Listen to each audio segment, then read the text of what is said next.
did a little art project here to show us. So here we have the yin yang, right? And this is the epitome of masculine and feminine energy, number one. And this is also the epitome of the union. And if you guys have been on this journey with me for a while, on this channel with me for a while, you remember that in the very beginning of my channelings, what they had shown me was these two pieces. So you have this white piece, which is indicative of the masculine energy, and this black piece, which is indicative of the feminine energy. And you see how it's two pieces? You see how it's like black and white? Well, they had shown it to me as two separate pieces.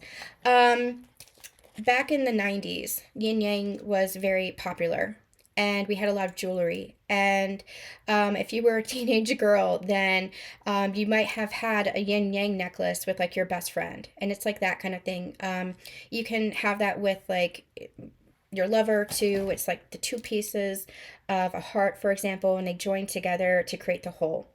So one person wears one half of a heart and one person wears the other half of a heart. It's known as best friend necklaces, but it's the same concept. That's what they were showing me. They were showing me the two separate pieces. And what they said is that when those two pieces come together and join in that union, it creates this whole. And what happens is it's almost like the wheel. It clicks into place. I could hear like the locking into place, and the wheel starts turning. And what they were calling it is the wheel of destiny. The wheel of destiny starts turning. And that's what happens when you're going through this ascension journey, when you are experiencing this union energy with each other. Now remember, you're never separate. That's the illusion. And the more that you're clearing that illusion of separation, the more you're bridging the two, recognizing that the two never have been separate. That was just the illusion. So there's this oneness energy here. So you have the yang energy with a little bit of the feminine energy, right? You have both within you. This is the core masculine energy, also containing feminine energy within them. But they have to learn how to honor the feminine, to recognize the feminine within them that have been so suppressed. Their self-expression, their emotion, their intuition that had been very suppressed. And the more that they honor that feminine aspect within them, the more they rise in their masculine energy. For the feminine, you have the masculine energy within you too, but you might have overcompensated, especially in this time and space where we're in. Your feminine energy might have been suppressed within you, divine feminines. And so you might have overcompensated, rejecting your own inner feminine. Your inner feminine might have gotten distorted where you became a doormat, is what I'm hearing, where you abandoned yourself, neglected yourself, where you became overmasculinated, trying to take care of everything, trying to have it all. And that's not to say that you can't have it all, obviously, but in like that over-masculinated way where you are neglecting your feminine needs, allowing you neglected allowing yourself to receive, you neglected allowing yourself to, where the divine masculine is the giver, for example, the masculine energy gives, the divine feminine receives, you neglected yourself, you pushed that away. What they're also bringing me is the masculine energy, again, is the giver. The feminine energy is the multiplier. So anything that the masculine energy gives, the feminine energy will multiply and return. So if the masculine energy, for example, is in like a distortion, if they're, let's just call it toxic energy. If they're giving toxic energy, the feminine energy, she will multiply that. And that will either, she doesn't want to give that back, so that will drain her, that will make her hide away. She will take that on as like a responsibility. She will, I'm just seeing like it's I don't know how to describe it. What I'm just seeing is she will just become less and less and less of herself. If the masculine is offering love, acceptance, appreciation, the divine feminine will multiply that, and she will just expand because she's an expansive energy. She will expand and just give more and more and more of that to the masculine, but not just to the masculine, to all. Because the feminine energy is that expansive, that she can hold the container for all. Whereas if she is neglecting within herself, or distorted within herself, or abandoning within herself, small within herself, kind of like I'm just seeing like fetal position, like curling up within herself, she doesn't have the capacity. She doesn't have the capacity to hold that energy. And so, divine masculine, the feminine energy within you might have been experiencing this as well. So, the divine masculine gives, the divine feminine receives. You have a core energy that you feel most safe with, you feel most at home with. And you can reverse roles at any point as well.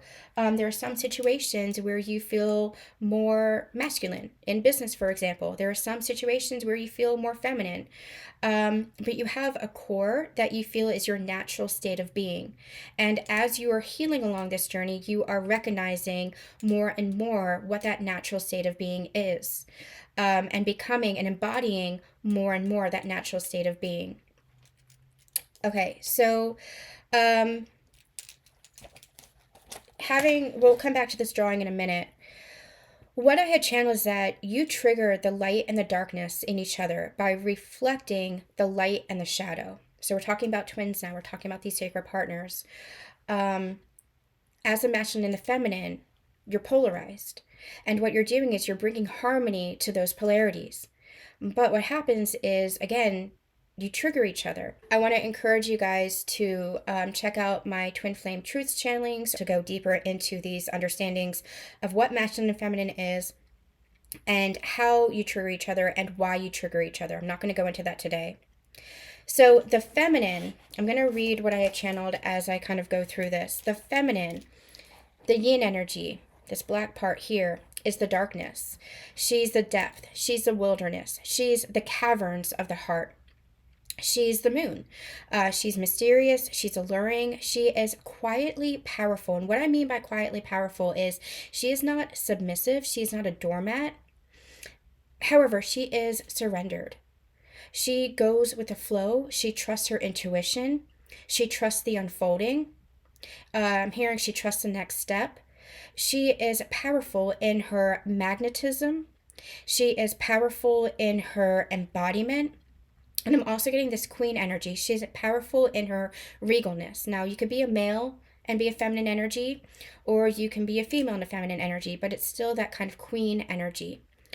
It's here that she actually shines. She shines in this depth. She shines in this magnetism. She shines in this wilderness. She shines in the darkness. She shines.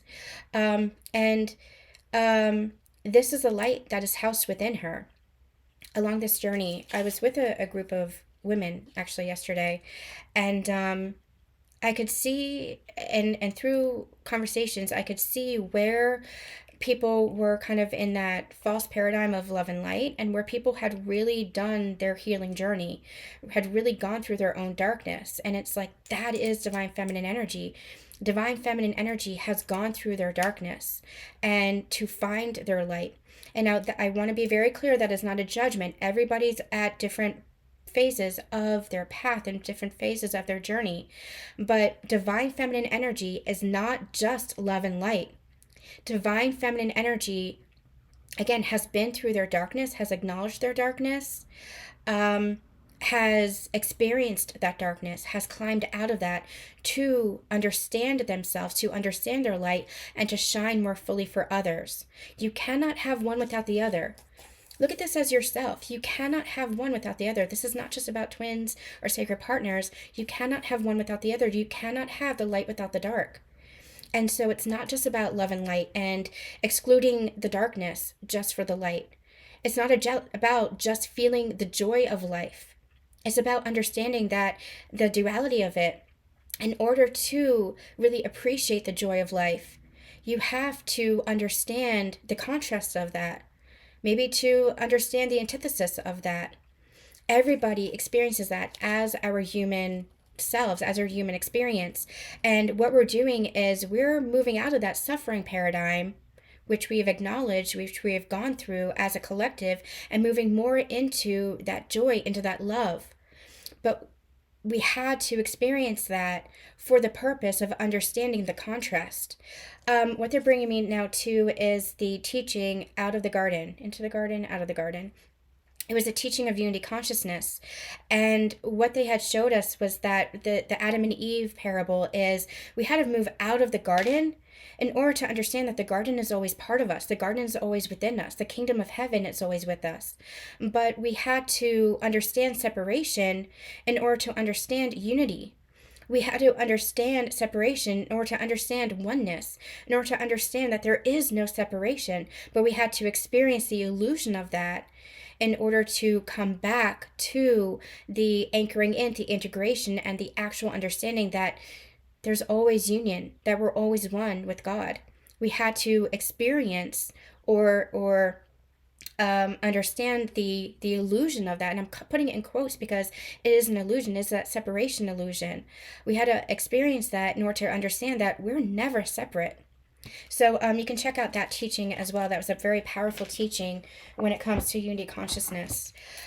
So that's what this is. It's all part of the whole, part of the experience. And so the divine feminine has gone through her own darkness in order to shine her light, and this is where she shines. She shines in that depth. This is the light that's within her. So that's that energy here, that right there, that light that's within her. This light is the trigger point for the divine masculine. So the divine feminine has gone through her darkness and she's still shining. There's a meme that I saw a couple of weeks ago that said, you threw dirt and flowers grew, I'd be mad too. And it's like, that feels like the ultimate crux of what we're trying to say here. It's like, you're still shining, you're still growing, you're still evolving. And that is the hallmark of a true connection, this true twin flame connection. That is what it's for. It's for the purpose of growth and healing. Any other connection, think about this, any other connection, you might have kind of crumbled and sunk into that denser energy and carried that with you. But this journey has taught you to rise to the occasion. This journey has taught you to continue to grow. It's a desire for continued growth, to not keep stuck or stagnant in that energy, to keep growing. And so your light continue to shine even despite all the darkness that's been thrown at you. That is your empowerment, divine feminine. That is your gift. And you're showing the divine masculine too how to do that. So this is what you're meant to do. The masculine pushes you to grow through your darkness, to embrace your light. And everything that you've experienced with the divine masculine has pushed you more and more and more into your light and into your truth and into your being and into your embodiment. They might have pushed you to heal your abandonment. They might have pushed you to heal any maybe anxious or avoidant attachment. They might have pushed you to heal any neglect of yourself. They might have pushed you to have more healthy boundaries. They might have pushed you to express yourself, and every other wound that you might have encountered along the way. They have pushed you into more and more of your light, to embrace more and more and more of your authentic self. That's what this journey is. And that is not to say it is not painful. It is extremely painful, but that's what this journey is. And that's what this journey, I should say, was, because that's what this energy was. We had channeled this a long time ago. It's interesting. They had me bring out, I didn't know why, but I got this bottle when I was in Chalice Well in Glastonbury back in September. And this is the Vesica Pisces. Can you guys see that? So this was, this is the well water. This was so the feminine energy is the, Chalice Well, and then there's the White Spring, which was the masculine energy, and I'll put that link in the description box because I had an amazing experience in channeling there with the sacred masculine. So this is the Vesica Pisces, and this is what they've been channeling to me for a couple of years now. This energy, this is where your journey has been. Let me just get a different piece of paper here. I told you this channeling was going to be massive. So it's this, and it's this. So this is the Vesica Pisces, and we've been channeling that this has been your twin flame journey thus far. You meet, you're activated, and you go through this journey where you're triggering each other. That's where it might feel there might be some friction. That's where it might feel tense. That's where it might feel like you're going through the healing journey. This is the healing aspect of the journey. This is the transition period. This is where you kind of are overlapping. There might be some separation here. This is the next phase of the journey. I call this the twin soul. Could be the same person, could be somebody different. Just depends on the energy. But this is your ascension. This energy here is where things feel much more peaceful. I call it the twin soul because it's like it feels more harmonious. It feels more peaceful. Again, it could be the same person, but the twin flame energy feels very catalytic. Again, that's where you're healing each other, triggering each other for that growth. Here, it's like you're learning through love now. Here, you learn through the pain. You learn through and you grow through, again, those triggers. Here, you learn through uplifting each other, encouraging each other, loving each other, the harmony. This is where the connection becomes conscious. So I just differentiated twin flame and twin soul. Again, it could be the same person. It's just a different energy. This is the higher heart ascension. This is where we're in now. This is what we've evolved to. And this is what we're going to be seeing as a shift in the physical going forward. That's where new counterpart connections might be coming in. That's where your original counterpart might be coming in, but with a transformed energy, a different energy, because you are at a different energy too. And again, you grow together, you evolve together as that same soul. So, okay, so that being said, let's go back to this. So they push you to grow. You push each other to grow. Meanwhile, we're going to talk about the masculine now. So the masculine, this light triggers the masculine. It triggers their shadow. So let's talk about the masculine energy. The masculine is light. They are naturally the light essence. They are the sun. They shine naturally in their leadership, in their strength, in their active masculine empowerment. The sun doesn't need to control. We're not talking about control. That's not power. That's a false paradigm of power. Control is not power. However, the sun doesn't need to control in order to shine. And so this is power on its own, shining on its own.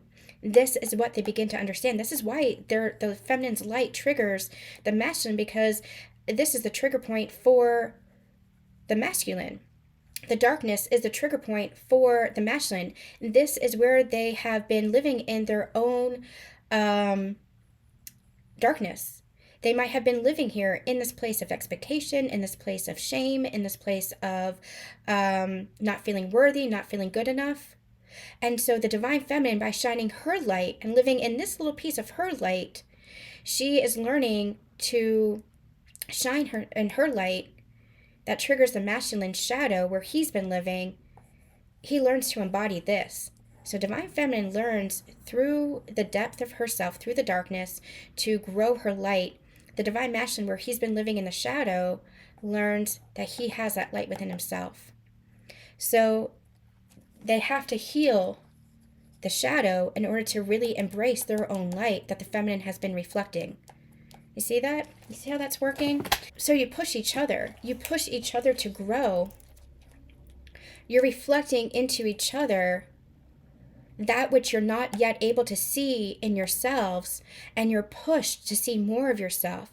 That's why for the divine feminine has always been challenging the masculine to move out of the shadow where they weren't feeling worthy of themselves, where they weren't feeling good enough, where they weren't living up to their potential, where they weren't, living into their best self or the best embodiment of themselves.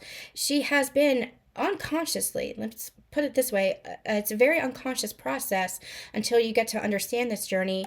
And even then, it's an unconscious energetic process. She pushes the masculine to face their shadows, to recognize their light. To recognize their light. That's all she's ever wanted for the divine masculine, is to recognize their light. The divine masculine is doing the same, where the divine feminine has felt like their light has been so small because she's been so comfortable in the depths, so comfortable in that mystery, in that wilderness, in the caverns of her heart. Maybe she's been mirroring the same thing, not believing in herself. That's where she's pushed to become more and more of her light, and thus she multiplies that and encourages the masculine to do the same. So I hope that this makes sense. It makes sense in my brain. It makes sense in my heart.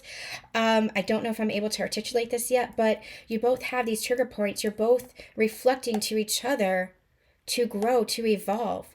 You're the shadow and the light for each other. And the more that you heal these aspects within yourself, the more it comes together in harmony, that it's not shadow and light. The shadow isn't something to fear. It's not, the darkness isn't something that is bad. That is what we're overcoming. That thinking. The darkness isn't something that is bad. The shadow is not something that is bad. That is what you're integrating. That's what you're understanding. You're coming into that wholeness.